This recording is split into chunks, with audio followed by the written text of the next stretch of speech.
nous appelle la Société de minuit.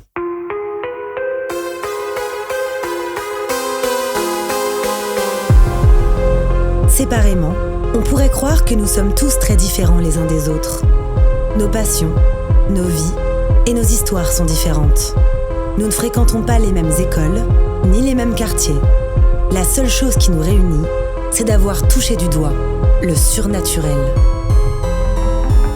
Nous avons alors décidé de nous rassembler pour partager nos peurs, nos histoires bizarres et effrayantes. Les uns après les autres, nous reviendrons au cœur de nos angoissants souvenirs, aux frontières du paranormal.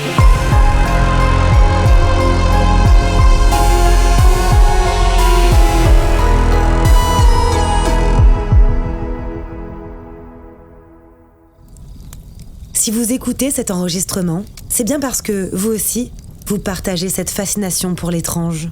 Vous êtes les bienvenus, mais attention, préparez-vous à sortir de votre zone de confort, car les histoires que vous allez entendre se sont bel et bien produites. Même si Marina n'est pas du genre à croire aux histoires de fantômes, l'expérience qu'elle va vivre avec ses amis ne la laissera pas indifférente, et va même changer sa vie à tout jamais. Cette histoire s'intitule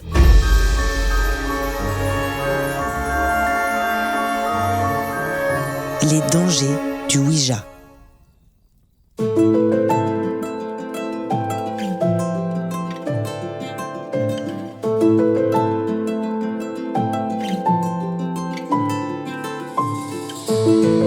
Je m'appelle Marina. Aujourd'hui, j'ai 23 ans. Toute mon enfance, j'ai jamais eu de relation au paranormal en fait. J'ai jamais été confrontée au paranormal quand j'étais petite et en plus, venant d'une famille très cartésienne, c'était même pas une potentialité que ça puisse exister quoi. C'était plutôt une histoire qu'on raconte aux enfants pour leur faire peur, les fantômes et tout ça. Donc pour moi, ça n'existait pas. Et donc j'ai grandi comme ça sans m'y intéresser. Et dans mon histoire, elle prend place en 2015. Donc j'ai 15 ans à ce moment-là, je suis en 3e, c'est le moment du brevet et en fait on a un examen oral le mercredi matin. Et donc je rejoins 2 copines à moi le mercredi matin, donc on va les appeler Clémence et Louise et on se retrouve à midi devant notre collège pour se dire bon ben on a passé notre oral, ça vous dit on passe l'après-midi ensemble, il fait beau, c'est le début de l'été et Clémence dit ben venez chez moi j'ai une piscine, on va passer une petite après-midi tranquille, voilà. On se rejoint l'après-midi et manque de chance, le temps tourne complètement, il se met à pleuvoir, orage, donc on se retrouve enfermés à l'intérieur. Donc on est les 3 sur son canapé, donc c'est un grand salon avec plein il y a des baies vitrées à chaque côté des murs. Et on regarde la pluie et on commence à parler voilà, de nos vies. Et Louise, au moment nous fait part du deuil qu'elle est en train de traverser, puisque une semaine avant, elle a perdu sa grand-mère donc d'un AVC, donc une mort pas du tout anticipée et très douloureuse du coup. À un moment, Louise, dans son récit, nous dit que ce qu'elle aurait adoré, c'est pouvoir lui dire tout ce qu'elle a jamais pu lui dire, en fait. Qu'ils avaient une espèce de pudeur entre elles et que maintenant qu'elle est partie, c'était compliqué et qu'elle aurait aimé lui dire. Et là, ma copine Clémence lui dit « Mais attends, mais je sais, moi, il y a une solution pour parler aux esprits. Il y a un film en plus qui vient de sortir, c'est le ou la Ouija, je sais pas. » Et on se regarde et moi j'y connais rien du tout. Je sais que je suis un peu hébétée. Je suis pas pour, je suis pas contre et je vois le regard de Louise qui se met à briller et je me dis bon, si ça peut lui faire plaisir, eh ben on va le faire. Donc on prend une feuille A4, on dessine nous-mêmes en fait la planche de Ouija sur la feuille. On allume des bougies qu'on met sur la table basse, on met la feuille du coup au milieu, on ferme tous les stores des baies vitrées, donc on est vraiment dans une ambiance un peu film, et on prend un verre basique qu'on met du coup sur la feuille. On commence à dire « Esprit, es-tu là ?» Et on n'a pas besoin d'attendre plus que ça, puisque le verre se dirige directement vers le oui. Donc là on se regarde, et moi, au lieu d'avoir peur, je me mets à rire en fait parce que je suis persuadée que c'est soit Clémence, soit Louise en fait qui est en train de faire bouger le verre pour nous faire peur. Donc je me mets à rire et je vois que les 2 autres en face en fait ne rigolent pas du tout, que je suis la seule en fait à croire que c'est une blague. Pour moi, c'est pas paranormal ce qui est en train de se passer. Et je me remets en tête que du coup, Louise espère parler à sa grand-mère, donc en fait, je reprends mon sérieux. Et on commence à poser des questions, du coup, comment tu t'appelles? Dans mes souvenirs, c'était Zach, je crois. Donc on s'est dit, c'est un homme. Et donc du coup, on s'est dit, c'est pas sa grand-mère. Puis ça a duré, je pense, 5 minutes, en fait, à tout casser. Et après, au bout d'un moment, on dit au revoir.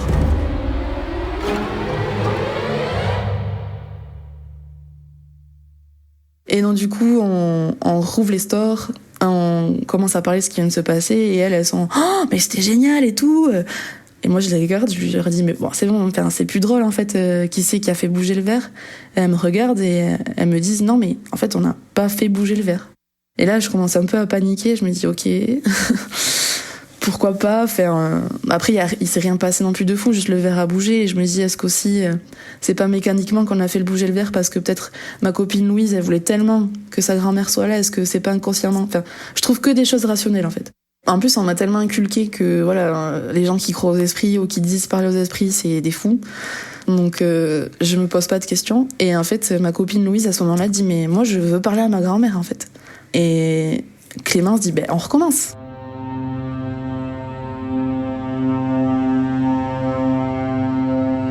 Et donc on referme le store, on rallume les bougies, on reprend le verre, on se remet autour de la table basse et c'est reparti.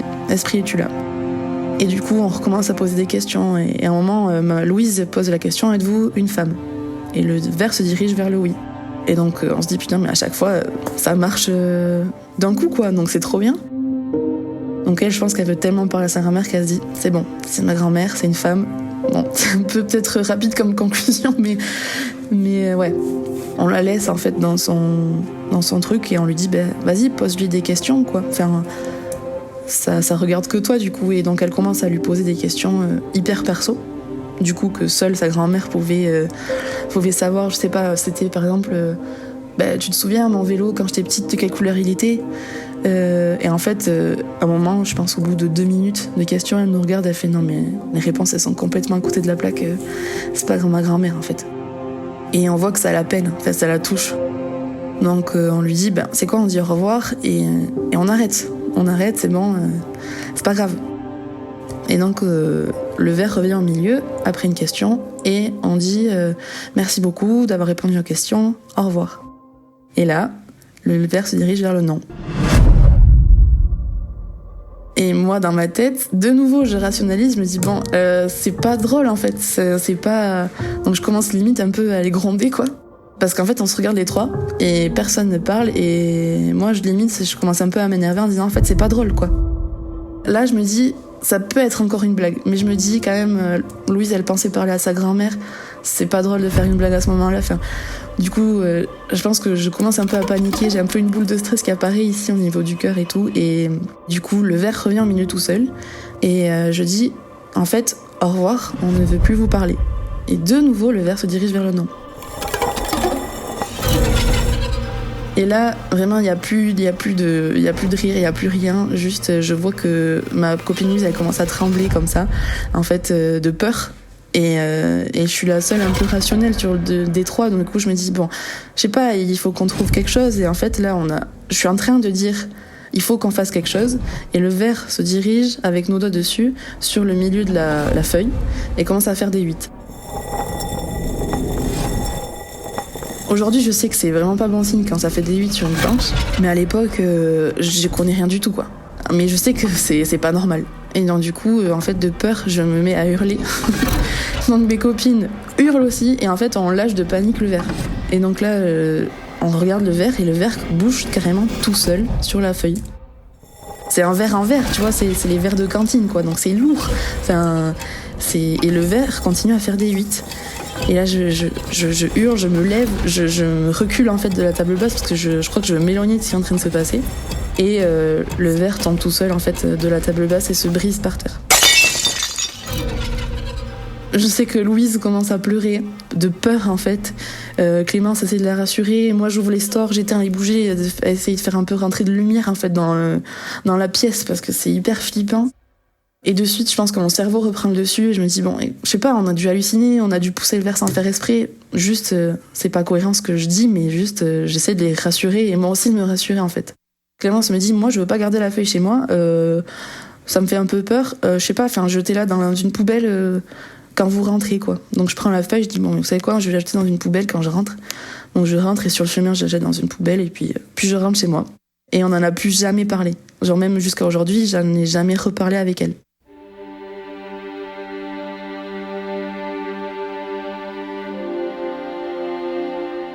Et donc, je continue ma vie à ce moment-là, j'en parle à personne, encore moins à mes parents ou à ma mère, enfin peu importe, parce que je sais qu'on m'aurait catégorisée de folle.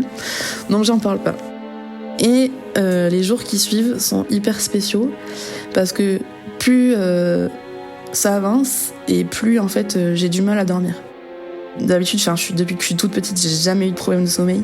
Je m'endors au bout de 2 minutes, je me réveille le lendemain à 7h30 pour aller à l'école. Enfin, vraiment, j'ai jamais eu de problème de sommeil.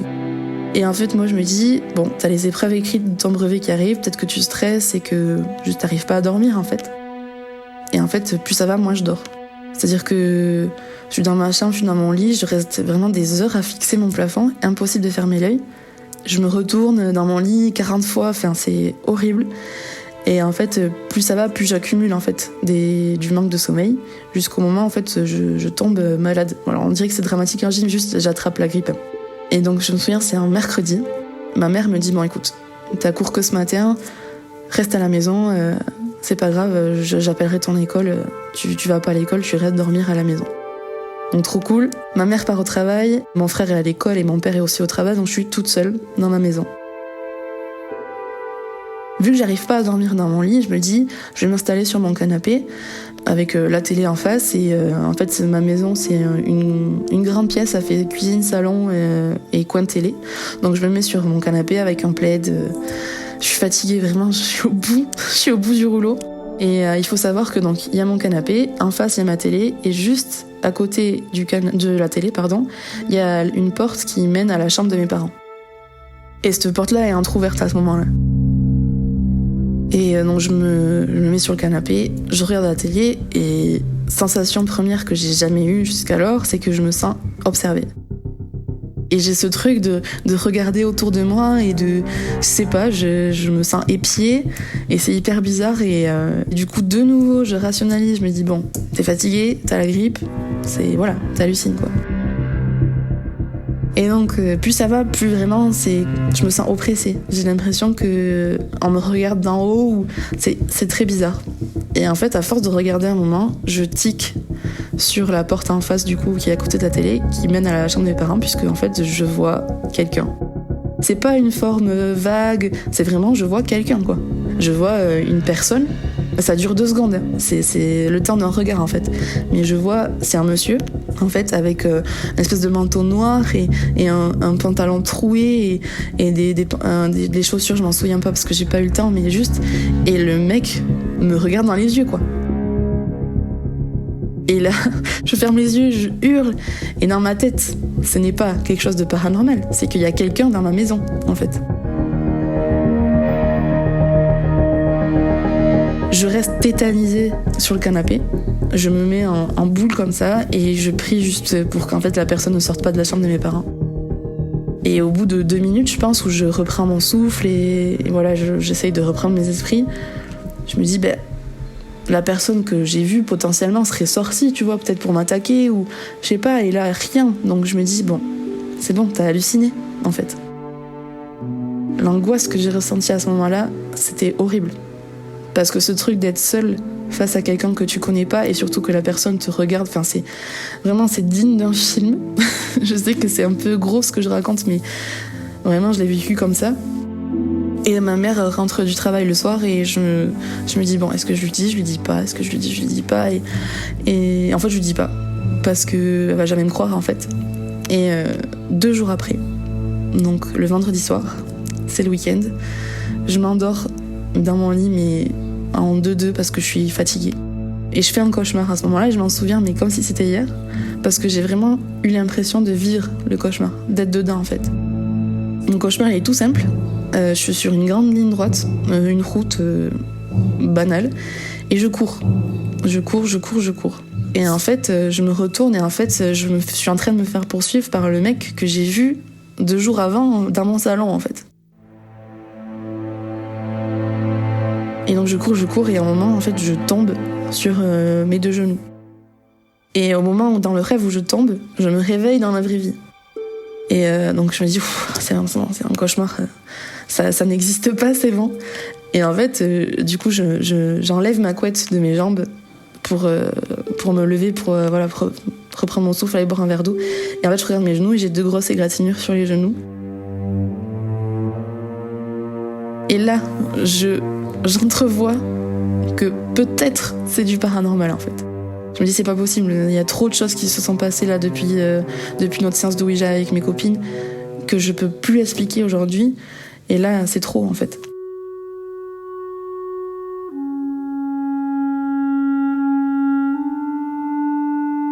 Le lendemain, je prévois de dire à ma mère que je me sens pas bien et que je tourne en fait mon histoire de sorte à ce qu'elle ne comprenne pas que c'est du paranormal, mais que j'ai besoin en fait de me faire aider.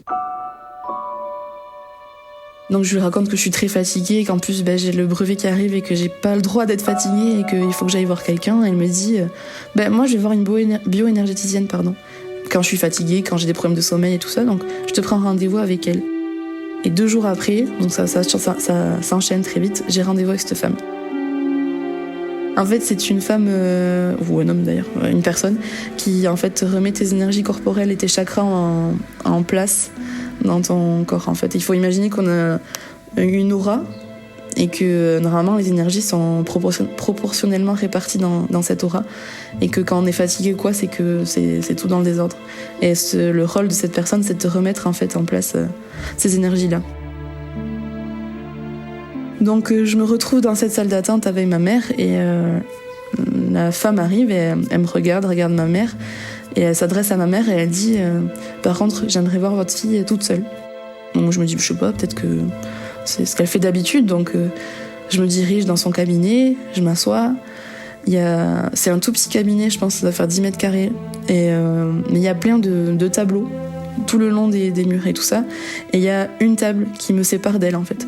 Donc elle se met en face de moi, elle a ces espèces de petites huiles essentielles devant elle et tout ça. Et elle me regarde et elle me dit je suis désolée, mais je vais pas pouvoir te faire la séance que je fais d'habitude à mes patients parce qu'il faut que je te le fasse partir en fait. Il faut que... t'es pas seule, quoi. Et je la regarde, et je me dis... Ok, j'ai 15 ans en ce moment, je suis une petite ado hyper renfermée, très introvertie, j'ose pas la contredire ou j'ose pas lui poser de questions, donc en fait je la laisse faire.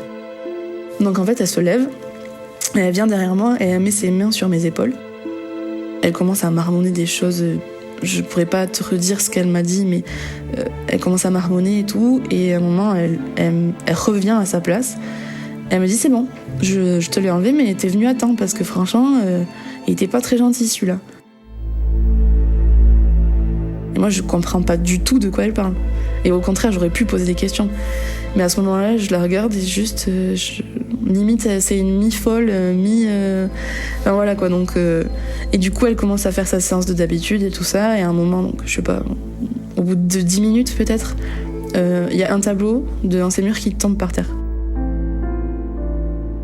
Moi, je me dis, je sais pas, il était mal accroché, donc il est tombé. Et elle se retourne comme ça vers le tableau et me fait, c'est pas vrai, mais il est encore là. Et donc, mais vraiment, elle le prenait avec beaucoup de légèreté, quoi, comme si on parlait du voisin, je sais pas. Et donc, du coup, là, j'ose lui poser la question, mais de qui vous parlez ? De quoi vous parlez ? Je comprends pas. Et elle me dit, t'avais une entité accrochée à toi, enfin, je pensais que tu le savais vu que t'es venue me voir. Et je lui dis, ah non, mais moi, c'est ma mère qui m'a amenée là, je sais pas du tout ce que vous faites, qui vous êtes. Elle me dit, en fait, moi je t'explique, certes, je suis bioénergéticienne, mais j'ai aussi des dons de médiumnité, en général, les gens viennent me voir pour ça. Et je me dis, ah oui, d'accord, ah non, mais pas du tout, moi je crois pas trop à tout ça. Elle me fait, mais de toute façon, tu verras, dans quelques années, tu reviendras me voir parce que tu seras convaincue que ça existe. Elle se lève, elle va prendre le tableau, elle le raccroche et elle recommence à marmonner des choses que je comprends pas trop. Et elle me regarde et fait c'est bon, là il est vraiment parti et tu peux dormir sur tes 2 oreilles. Et je lui demande mais je sais pas qui c'était, est-ce que je le connaissais, est-ce que c'est quelqu'un de ma famille? Elle me fait ah non tu le connais pas. Et elle me dit mais c'est à moi de te poser une question, à ton avis comment t'as pu en fait avoir cette entité accrochée à toi? Et je me souviens juste, je lui dis ah oui, j'ai fait une Ouija là il y a 1 mois quoi, mais c'est tout. Et ça, son visage se décompose. Et elle me regarde et vraiment, elle me sermonne pendant 10 minutes après en me disant « Mais en fait, le Ouija, c'est pas un jeu, quoi. Il faut arrêter de croire ce qu'on voit dans les films. Quand tu fais un Ouija, il faut imaginer que tu ouvres un portail et que tout vient, les bons, les mauvais, les farceurs, et que tu peux tomber sur n'importe qui, n'importe quoi, et que si t'es pas accompagné d'un professionnel ou quelqu'un du moins qui a l'habitude, c'est hyper dangereux. Donc pendant 10 minutes, elle m'a dit surtout ne le refais plus jamais, ou alors si tu veux parler à quelqu'un, appelle-moi, ou je ne sais pas, mais juste ce n'est pas un jeu en fait. Et si t'étais pas venu me voir, je sais pas ce qui aurait pu t'arriver. Donc là, en fait, je prends conscience que, ouais, en fait, peut-être que ça existe et que c'est vrai que tout ce que j'ai vécu là depuis 1 mois, c'est peut-être pas juste du rationnel, et c'était du paranormal. Et donc je m'en vais, et au fur et à mesure des jours, je retrouve un cycle de sommeil normal, et tout revient dans l'ordre et tout ça, et c'est trop cool. Et pendant 5 ans, donc de mes 15 à 20 ans, ça va aller crescendo, mais je vais vivre plein de petites expériences paranormales qui vont me dire qu'en fait, oui, j'ai peut-être un don qu'il faut que j'exploite. Alors c'est simple, ça va commencer par des portes qui claquent, des chaises qui bougent toutes seules. Au début, c'est que ça, pendant 1 ou 2 ans, c'est que des objets qui bougent quand je suis là. Et au bout de 2-3 ans, quand j'arrive dans des pièces où c'est chargé au niveau des énergies ou des entités, je commence à avoir des frissons sur le visage, sans aucune explication. Le truc le plus violent que j'ai eu, c'est qu'à un moment, je suis partie dans la maison de mon grand-père qui est décédé. Et je suis rentrée dans la chambre où il est décédé. Et je suis rentrée, en fait, j'ai vomi. C'est un peu dégueulasse, je suis désolée. Mais et je me dis, il n'y a aucune explication qui fait que j'ai ces réactions corporelles-là. Et je me dis, je pense que c'est mon corps qui me parle. Donc je commence à me documenter, à acheter des livres, à aller sur des forums, à écouter des podcasts. Et donc... je comprends qu'en fait, il faut que j'exploite ce chemin-là. Et en 2020, donc 5 ans après cette première histoire, je repars voir la bioénergéticienne. Et elle me reconnaît de suite, elle me dit « Mais tu vois, je t'avais dit que tu reviendrais me voir ». Et s'ensuit une conversation où je lui explique tout ce que j'ai vécu depuis 5 ans. Et elle me dit « Voilà, mais c'est ton corps qui te parle, tu as des dons, il faut que tu les exploites. C'est un choix, après tu peux décider de fermer cette porte-là et de jamais les exploiter ». Et je dis non, en fait, je pense que oui, j'ai envie de savoir. Et donc pendant 3 mois, j'allais la voir 1 fois par semaine. Et elle m'expliquait comment faire partir une entité vers la lumière, comme on dit, comment se protéger aussi par rapport aux entités, comment aider les autres personnes à communiquer, comment communiquer avec les entités et pouvoir aider les personnes qui sont dans le deuil. Et du coup, là, aujourd'hui, je travaille en sorte d'ouvrir mon cabinet de médium.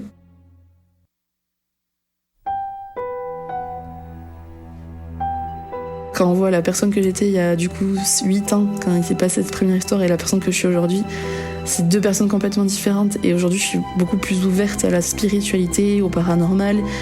Et en fait, mon but, c'est d'aider les gens qui sont dans le deuil, de les empêcher de faire la bêtise qu'on a fait, nous, quand on avait 15 ans, de s'y prendre toute seule, en fait. Je sais que le deuil, des fois, c'est hyper compliqué, c'est hyper douloureux, et qu'on n'a qu'une chose, c'est de vouloir leur parler une dernière fois. Et c'est pour ça, aujourd'hui, que je voulais aussi parler. C'est un petit message de prévention. Ne le faites pas par vous-même. Allez voir des professionnels, allez voir des gens qui ont l'habitude. Parce que je sais pas ce qui aurait pu m'arriver, en fait, si j'avais pas pris la décision d'en parler. Je sais pas, est-ce que à un moment, il serait carrément attaqué plus violemment à moi physiquement? Est-ce que, je sais pas, je serais morte de fatigue? Je sais pas ce qui aurait pu m'arriver. Et le paranormal, c'est pas un jeu, ça peut être très beau comme très dangereux. Malheureusement, je pense que tant que tu vis pas quelque chose d'aussi fort dans ta vie, c'est compliqué d'y croire. C'est compliqué. Il faut juste savoir s'ouvrir, se documenter aussi. Il y a plein de livres qui expliquent ce que c'est le paranormal. Et si on a un peu de curiosité de savoir ce que c'est, sans vraiment vouloir trop y croire, je pense que c'est un bon début déjà. Donc voilà, c'était mon histoire et mon petit message de prévention.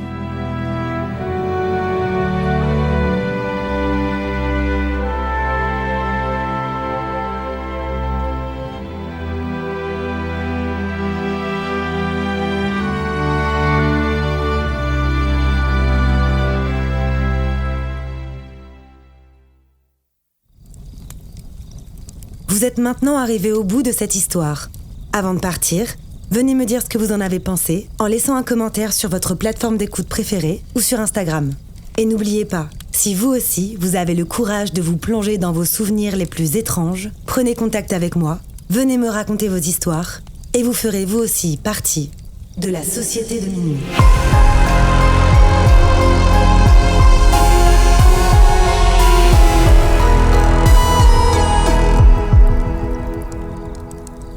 Ce podcast a été imaginé, réalisé et monté par votre hôte, Tatiana Benamou, mixé par Dimitri Benamou, et la musique du générique a été composée par Jérémy Marlon.